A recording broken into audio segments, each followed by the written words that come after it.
शबे बारात की खुशियां बदली गम में। आग लगने से एक घर जलकर हुआ खाक। मालदा के इंग्लिश बाजार ब्लॉक के मिल्की इलाके में त्योहार की रात ही एक परिवार का घर जल गया। घर के छोटे लड़के लड़कियों ने शबे बारात त्योहार के अवसर पर घर को रोशन करने के लिए मोमबत्तियां जलाई और आपदा उसी मोमबत्ती से आई। आग लगने से एक परिवार का घर जलकर राख हो गया। इस घटना से मालदा के इंग्लिश बाजार इलाके के मिल्की इलाके के हबीबुद्दीन पाड़ा इलाके में हड़कंप मच गया। पता चला है कि प्रभावित घर के मालिक का नाम अमीरुद्दीन शेख है। जानकारी के अनुसार कल रात घर के छोटे बच्चे शबे बारात पर्व के अवसर पर घर के आसपास रोशनी करने के लिए मोमबत्तियां जलाकर त्योहार मना रहे थे। उसी समय मोमबत्ती की आग किसी तरह पूरे घर में फैल गई। घटना को देखकर स्थानीय लोग आग बुझाने के लिए दौड़े। इसके बाद अग्निशमन विभाग को सूचित किया गया। बताया जा रहा है कि एक दमकल गाड़ी घटनास्थल पर पहुंची और आग पर काबू पाया। इसी बीच खबर मिलते ही तृणमूल विधायक सावित्री मित्रा घटनास्थल पर पहुंची। उन्होंने प्रभावित परिवारों के साथ खड़े होकर सरकारी सहायता दिलाने का वादा किया।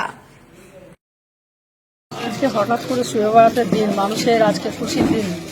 তারা গোটা রাত জেগে আজকে অনেকে রোজা করে আছেন এবং অনেকে আজকে সবাই তাদের নিজেদের পূর্বপুরুষের জন্য দোয়া করবার জন্য করার জন্য যায়।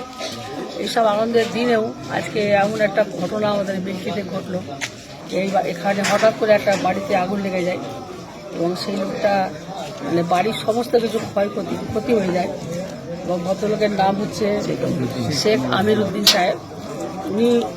উনি হকারি করেই ওনার সংসার চালান এবং দীর্ঘদিন কষ্ট করে খেটে যে বাড়িটার মধ্যে তারা যে জিনিসপত্র করেছিল সেখানে দেখা গেছে যে ইলেকট্রিসিটি থেকে শর্ট সার্কিট হয়ে লাইনটা ওখানে বাড়িটা নষ্ট হয়ে যায়, আগুনটা লেগে যায় এবং তাদের মেয়ের বিবাহের যে টাকা পয়সা ছিল 4-5 লক্ষ টাকা এবং তাদের বাড়িতে 3-4 ভরি সোনা এরকম যা ছিল 5 ভরি মতন সবগুলো সোনা এগুলো সব পুড়ে গেছে এবং কোনো কাগজপত্র কোনো প্রমাণ কিছু নেই, সব পুড়ে ছাই হয়ে গেছে। শোনা চাইলে এটা গরিব মানুষের পক্ষে এটা খুব কষ্টকর।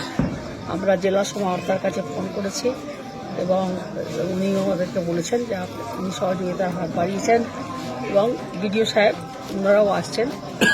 আমিও ঘটনাস্থলে এসেছি। এবার চোয়ালি আমাদের এক্স প্রধান উনিও আমাদের সঙ্গে সবার আগে থেকে ওনারাই কাজ করছেন। আমাদের এখানে আছেন ডাকফাজুল, আমাদের অঞ্চলের দায়িত্বে আছেন দুলাল থেকে শুরু করে আমাদের অনেকেই আছেন। সবারই কথা আমি বলছি আজকে এখানে মানুষগুলো সবাই এবং সেই সময় একটাই লাভ আমাদের আমার গ্রামের যে ছেলেরা এবং আমাদের আইসি সাহেব ওসি সাহেব আমাদের দীর্ঘক্ষণ থেকে মিল্কিতালা থেকে উনি খবরটা ওনার কাছ থেকে আমি পাই। উনি আমাকে ফোন করেছিলাম বলে এবং এখানকার লোকাল গ্রাম আজকে সুবেবাড়ান বলে সবাই জেগে আছে, সবাই সবার বাড়িতে বিয়ের কাজে আছে, সেই কারণেই সবাই জেগেছিল বলেই আজকে এত বড় রক্ষাটা হয়েছে এবং দমকল টাইমলি এসেছিল, সেটা তারা কাজ করেছে, তাদেরকে সহযোগিতা পুরো গ্রামবাসী করেছে, পরে আগুনটা নিভেছে। এই অবস্থার মধ্যে আছে এই আর কি।